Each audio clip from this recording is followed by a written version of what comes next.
I would say let's start.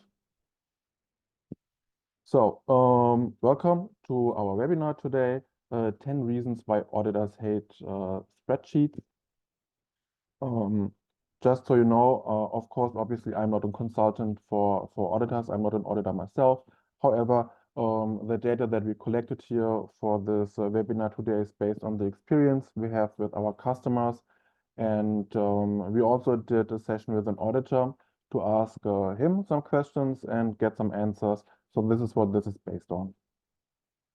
The session will take roughly 30 minutes. After including those 30 minutes, we also have 10 minutes of Q&A.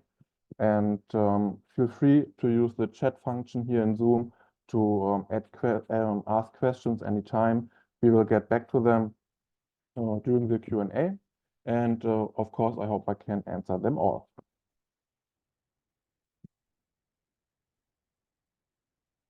A few words to myself. My name is Stefan. As you can hear, maybe I'm from Germany originally.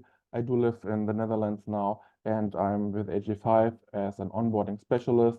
That means I'll take care of customers when they're new and joining our company and our software, and I will make sure to set them up for success, that they know how to use it, and yeah. So for those who don't know AG5 yet, what is the main mission from us? You can see it here on the right side of the sheet. We want to help companies with a frontline workforce to visualize their skills management system and to identify skill gaps, to easily see, hey, which employee is trained in what specific skill, where do we have a certificate that may be running out, and where do we need to make an update. And yeah, so this is actually making your life regarding skills management a lot easier, but also, of course, the life of a possible auditor, because a happy auditor makes a happy audit. So what will you learn throughout the webinar? You will see and you will hear what the most common issues are with spreadsheet-based skill matrix and a spreadsheet-based skills management system, and what we can do to get rid of that, and what the advantages are of a software solution that makes it a lot easier to access. So with this being said, before we start into the 10 reasons why auditors hate the skill matrix, I'm going to send a poll to know how you maybe already manage your skills. So feel free to add and to let me know what you're doing.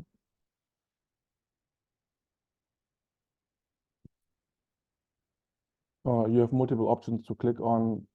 Just let me know. So because I'm curious to see, obviously, what you're using.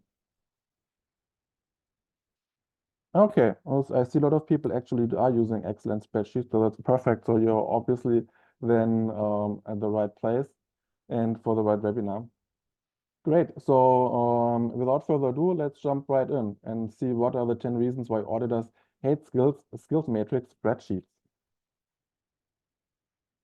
First and foremost, of course, there's no digital trail.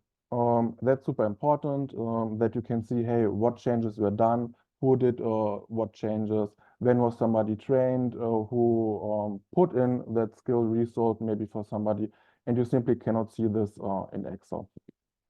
Of course, if you would want to, you can print it out, you can work with paper, and then you can sign it off so people know what changed in the past, but then you would end up with a bazillion different folders full of papers, and nobody has time for this, and nobody wants that.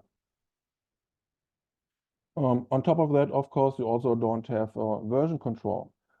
It might have happened to you already, but maybe somebody from a different department asks you, hey, can you send me over the skill matrix real quick? I want to double check something. So you send it out, and then the other person thinks, okay, if I have the spreadsheet here already, I might just add some results myself. And while he's doing this, maybe he shares it with a different colleague, and all of a sudden, when an audit happens, you get 5 different Excel sheets sent, and then you have to go through them and see, hey, which one is actually the original version, and which one was changed, right? That's also super important because the ISO 9001, you can see it here on the slide. It asks you to maintain and control the document versions. So the auditor needs to be able to see on one glance or to easily see which one is the original version, which one is the most current version, and where's the up-to-date data. You also don't have standardization if you work with Excel sheets. Again, if you maybe share it with somebody else, they might change the way a spell is written, they might a name is written, they might change a specific qualification. For example, I had a customer, they had two departments that were all using forklifts. One department decided to make out of that skill simply called forklift, and the other one, the other department decided to make forklift training and forklift certification out of it. So we have technically three different skills in our skills management system. They all more or less mean the same, or maybe they don't. You just don't know. It's too vague. It's open for interpretation. And if when your auditor sees that, maybe he asks for the first time. He might even ask a second time if something's unclear. But if this happens for a third or fourth time and she does not know on one glance what a skill means or what it stands for, he probably just let you fail. So a standardization is really, really important to make sure that everything is correct and everybody's on the same page. You can also not easily at least set training requirements with an Excel sheet. You would end up with a lot of different sheets, and it's just difficult to maintain. You cannot see on one glance is my specific employee trained and where's the certificate for that specific training. You can also see here, OSHA has actually training guidelines that mandate that employees receive periodic training and safety practices. So you need to be able to set that up in the system, and you need to be able to see that on one glance. And on top of it, maybe even be reminded that be aware something is running out. You also don't have a training approval process. That's also something that OSHA mandates of you that you have that. Training programs need to be validated that they're effective and that they're correct. And yeah, in an Excel sheet, if you have a specific skill or specific training, there you simply cannot validate that. You cannot vouch that this is correct. If I'm the auditor, I cannot see who put that in, why is it in there, is there training, how is it set up, where's the training material that belongs to it, right? So those are all things you need to think about, and it needs to be approved. And you also need to give the possibility to have maybe one or two other people to sign off on it. This goes hand in hand with the data management approval. Obviously, you not only want to have the trainings material be approved with a 4 or maybe even 6i principle, maybe you have to have more people to sign it off and say this is correct. You also want to make sure that the data that is entered regarding the results of your employees, did they follow through the training? How's the certification going? Was this correct? Are they able to operate on a specific machine? You need to make sure that the person who signs it off is knowledgeable and can actually sign it off. So you need to have somebody, or you need to have a system in place that makes sure that the data that is entered is correct and validated by a second person or a third. The next part here, you don't have a central place for proof of training or certification. Some of you that are using Excel, you might know that if then an auditor asks, hey, can you show me quickly the certificate from employee XYZ, how was that trained in a specific process or on a specific machine? And then, of course, you have to go through different folders. You might have to go to different room to find any printouts that you have. And that's just super difficult to maintain. It not only takes time, it also takes resources. If you'll see here on the right bottom, you can actually see for the medical device industry, for example, there's an ISO certification 13485 that does set requirements for detailed records of training and the qualifications that prove the compliance. So the regulatory body asks you to have those certificates, and proof of training is always available. And yeah, it will be just so much easier if it's not in some folder somewhere, but in one place. What also is difficult in an in an Excel sheet, for example, is to plan for approaching skill gaps. Of course, if I say I'm trained today in a specific process, and I know I want to be retrained every year, I can see, okay, I was trained today. I might even add the date when I was trained, but then I have to start thinking, okay, wait, today's the 12th of June, it's valid for 18 months. So when is this going to be retrained? So that's super difficult to maintain. And yeah, so you want to have the ability to see who needs to be retrained when. And ideally, you also want to know, hey, we have an audit coming up maybe in half a year. How do my skill gaps look in half a year? And yeah, that's simply not possible in Excel, or at least not easily. You would need to work with different other tools to make this possible. The ninth point that we have here is you don't have a timely process to manage retraining. I touched the subject just now with the previous slide already. You want to be reminded, you want to know when an employee needs to be retrained. You not only want to see it on one glance in your skill matrix, which is not possible with Excel, but maybe you even want to have a process that sends out an email or something like this to remind you, hey, somebody needs to be retrained. And in this case, as an example, we do have the a European one. So the European Agency for Safety and Health at Work. You can see it here on the right side. They ask you to have a continuous role-specific safety training in place for your employees, and especially if a job role changes, for example. So there needs to be a system in place if one employee changes the job from one to another, that there's a training happening, or maybe a retraining if something changed in the skills. And last but not least, document management for training. That's also super important. We all know how it goes. You have different versions and different iterations of training material. So after maybe after a year, there's a new function for a specific machine, or you need to be retrained for something new that happened. So you update your trainings material, you update your training, and you want to have a system in place that reminds people and says, hey, you only trained in the version from 2023. Now the 2024 version is coming out, you need to be retrained. That is something that Excel also can't do. You need to be able to have a reminder set in place. So yeah, those are actually the 10 most common issues that that we have from our auditor in place. We also ask the auditor, what if I know an audit is going to happen, what can I do to make my life easier? So there are some questions you can ask yourself to make sure you have the correct data at hand.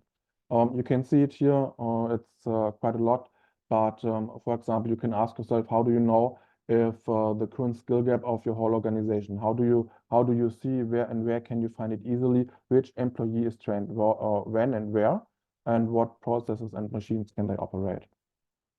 Document management. What is the current SOP employees are trained in? What are the different versions of the skills that were valid? Maybe there's a skill from last year that's not updated anymore, or you simply maybe don't have the machine currently, but you still need to know who was trained in it last year.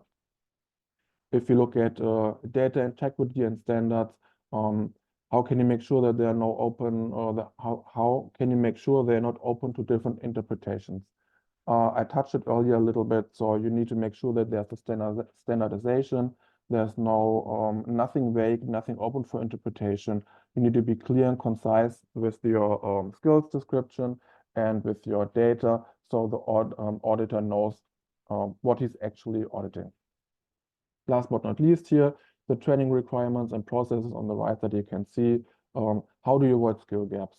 When a document is changed, how do you approve those changes and local retraining? Those are all questions you can ask yourself, and if you have the answers for them, then you can pretty sure that the next audit will be successful. And yeah, so I explained to you now a lot what auditors want, and now I'm going to show you how AG5 is solving those issues, and what AG5 can offer you in this case to make your life and the life of the auditor easy. So if you look into AG5, this is what you see. This is the dashboard. You can see here the different matrices. They are in this case based on production lines. We also have one that's based on shifts or team leaders. So you can of course choose different information you want to showcase in your matrix. In this case, we just go to production red as an example skill matrix. And then if you look at this, you can already clear and easily see on the left side, we have all the employees. And on the top side, we have all the different skills that we offer. So in this case, of course, we only have production qualifications and production skills in here. But obviously, you can change it, you can adjust it, you can create a matrix with all the information you have in the system based on what you want. There's also no cap on the amount of matrices that you want to create. So there's it's an open playfield. You can pretty much build what you want and what you need, especially. So if you look here, for example, on the first employee, that's Millie Abbott. We can see here really nice what her skills are. We can see the requirements. We can see here that's the green check mark that she obviously is trained in VCA. If I click on this one, I can also see when was it added, the result. So the digital trail is given. I can also see who edited one. Okay, she edited herself, but you can still obviously see who did it. And you can also see why is it actually required of her? Why does she need to be trained in this one? And you can see, okay, it's required from her because she's part of the production department, and this is why she needs it. This one, the little bell icon for first aid, this is actually a warning. That's the warning in your skill matrix that tells you, hey, be aware something's about to change. So here you can take action and plan at the planning for a specific retraining for that skill. And here, for example, the explosion prevention, this is a skill gap. Here we can see, oh, there is something missing. She needs to be trained in it. If I click on it, we can see it's required of her because she's part of shift red, though she really needs to be retrained. And what we can also see, there's this blue dot because we already put a planning in place that she will be trained by the end of June. So if an auditor, for example, would then see this and say, hey, there's already a planning in place, then this would be probably okay with them. If I want to add a result, I can simply click in here and say, I want to add a result. Maybe she was trained in a safety champ skill. And then I can see here on top, this change must be approved before it takes effect. So that means the 4I principle that it needs to be approved is already given here. So I click submit for approval. She achieved it today. If I want, I can add a remark and say, good job, Millie, or whatever remark would be important to know. I can also upload a certificate already for her. And then I can click on submit for approval. And then we can see skill result is waiting for approval. And I can also see here the little dot that means, hey, be aware something is here in place. It was assessed by me, Arthur Clark, that's as I'm logged in right now, and it can be approved by Jackie Williams, who's actually the manager of her. And yeah, so with this little bit of a matrix, we already solved 8 of 10 problems that were mentioned in the slides. We have the digital trail. We have the version control because we know we have a standardization. Nobody can change anything in the names here. They simply can click on it, yeah, trained or not trained. We could see why it is required of Millie to be trained. We can see who approved it and why does it need to be approved. And we can also click on the skill, for example. If I open it up and look on the details, I can also see that there's a certificate uploaded. So this is also the a central place for the certification. I can see in this matrix, like if there's a certificate uploaded to all those results, I can check them all of these by simply clicking on the result here in this list.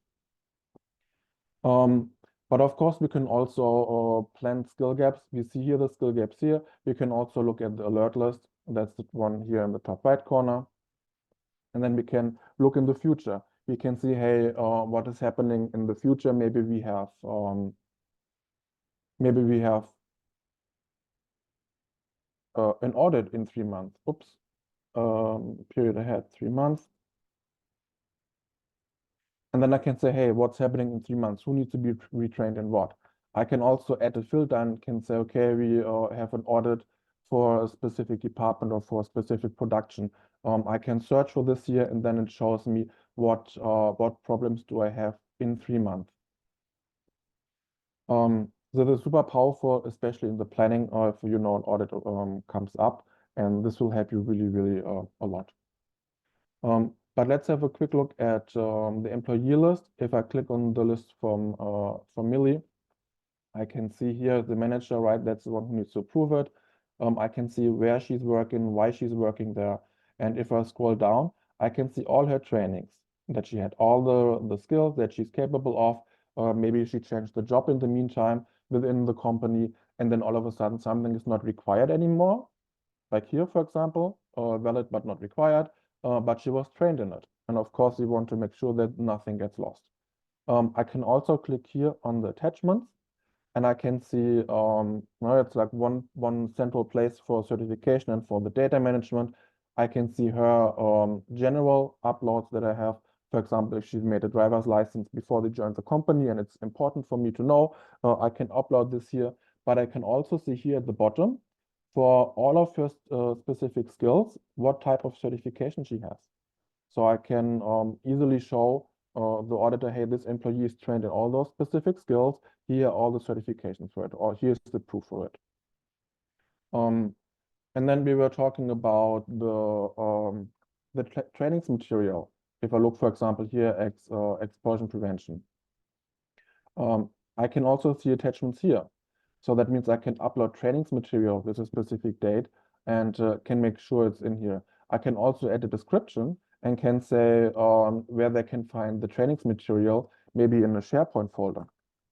Trainings material can be found here, right? And then I can theoretically make a hyperlink out of this. In this case, let's just say it's Google. You can obviously choose what you want. And then you can see here where the trainings material can be found. So this is also one place for all the certification, all the material. If you want to go and want to have like a more generic overview, what happened in the system, and you want to see the digital trail, then you can also go under the organizational tab, and then you can go to the history, and here you can generally see all the changes that are made within the system. Not only regarding a specific employee or a specific skill, but generally for everything. If you would want to, of course, you can filter it down to specific terms. Great. So now that you know how AG5 looks, I'm going to send you another poll where you can let me know if you would be interested to know a little bit more, and if you're ready to maybe try out AG5. And yeah, so obviously you have good options to choose from. So let me know what you think about it.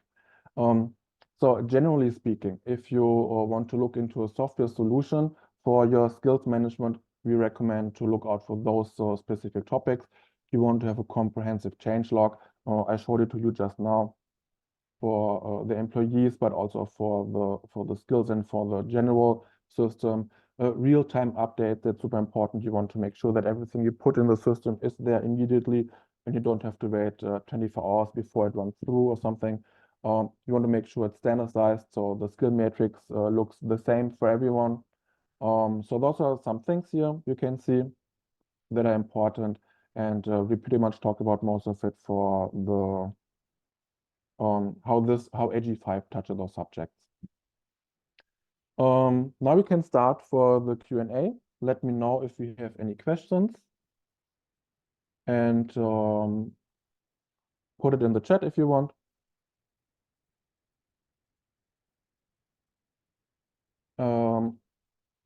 Okay, until I get some questions in, maybe I'll ask some common questions again that were discussed with the auditor that we worked together to design this. Let me go to the template, to our questions here. Okay, so what a common question that we always hear also in the training in general, what kind of user access can we give different people, and can we make sure that not everybody can change everything? And yeah, so we do have actually multiple ways of to limit access rights. So for example, we can give employees access.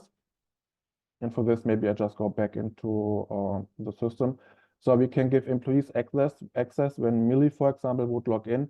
She doesn't see anything except of her own page. So that means Millie has always an overview on how she does, how is she developing within the company, what is she meeting the requirements for her current job. But then we also have something here that's called potential positions. So that means an employee can say, hey, maybe I want to develop myself further. Instead of an operator, I want to become an HSE manager. And then we can pin that specific position to her profile, or she can do that even. And then she can see, hey, how much training do I need to actually fulfill this role already? Or maybe she wants to go from operator A to operator B. She wants to maybe improve and she wants to go up the ladder. Then, of course, she can simply pin it here. She can search for it, and then she can always have an overview. How is my personal growth?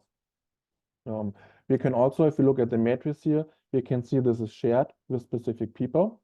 So I can go on the system and can say, hey, I want to have production red. I want to share this matrix with somebody, and then that employee only sees the data that is contained within that matrix. You can also give admin access, super user. So there are multiple ways to make this happen. Okay, I have a question here. Will the slides be available? So the slides are based also on, that's actually a good, that's a good question. The slides are also built or based on a specific article that's found on our AG5 webpage. So there you can read most of the reasons and most of the issues that the auditors have with Excel sheets, but you will also get a recording of that of the webinar. There's another question, how AG5 can cooperate with the common LMS system. That is also a really good question. We do work together with multiple LMS and HR systems. You can go to our webpage, ag5.com. There's actually an overview of the different integration that we can offer. Or you can also reach out to our colleague from support.